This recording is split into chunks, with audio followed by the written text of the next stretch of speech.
They say there are some doors you just don't open, and things lurking in the dark just waiting for an invite to crash our world. Back in the winter of '90, a girl named Estefania decided to reach out and touch the unknown with a Ouija board. She had no clue that the game wouldn't end when the session did. She ended up paying the ultimate price for messing with the dead. What followed was a real-life nightmare, one that ended up in police files full of blood and screams. Even today, the walls in Vallecas are still shaking from what happened. So, one of her close friends dies in a tragic motorcycle wreck.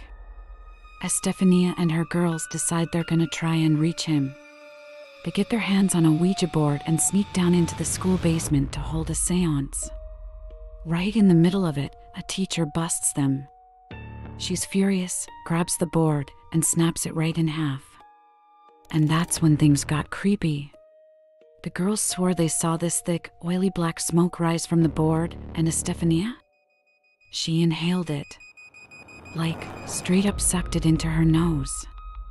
After that day, her life became a living hell. She started having these violent seizures and hallucinations. She told her parents she was seeing these shadow people, tall, pitch-black figures lurking in her room, whispering her name from the dark. Her parents were losing it. They took her to dozens of doctors, specialists, you name it. But every single test came back clean. Physically, she was perfect. Mentally, she was slipping away, and no one could explain why. Fast forward to August '91. Estefania has this massive, bone-chilling seizure and falls into a coma. She was rushed to the hospital, but she never woke up. The doctors called it sudden cardiac arrest, but even they were weirded out. A healthy young girl's heart just stops? It made no sense. But here's the thing, death wasn't the end. It was just the beginning. Once Estefania was gone, the house in Vallecas turned into a full-on horror movie. We're talking plates and frames flying off shelves and shattering for no reason. Doors slamming shut or swinging wide open when there wasn't even a breeze. The parents were terrified, claiming they saw those same dark shadows pacing the hallways. And the weirdest part?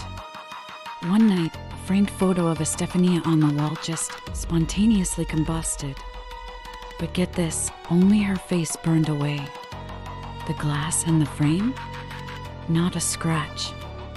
By November 1992, the family couldn't take it anymore. They called the cops.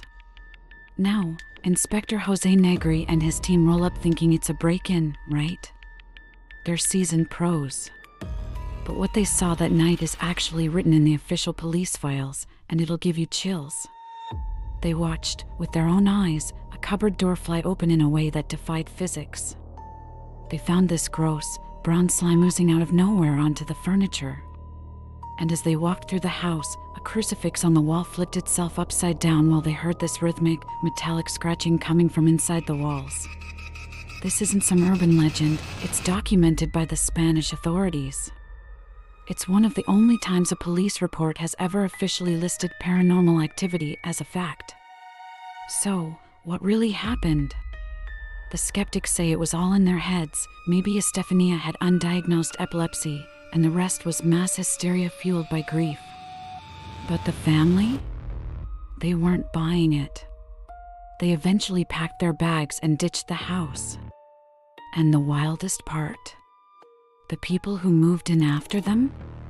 They never reported a single weird thing. It's like whatever was there was only there for them. If this sounds familiar, it's because the hit horror flick Veronica is based on this exact case. But remember, the real story? It's way darker than the movies.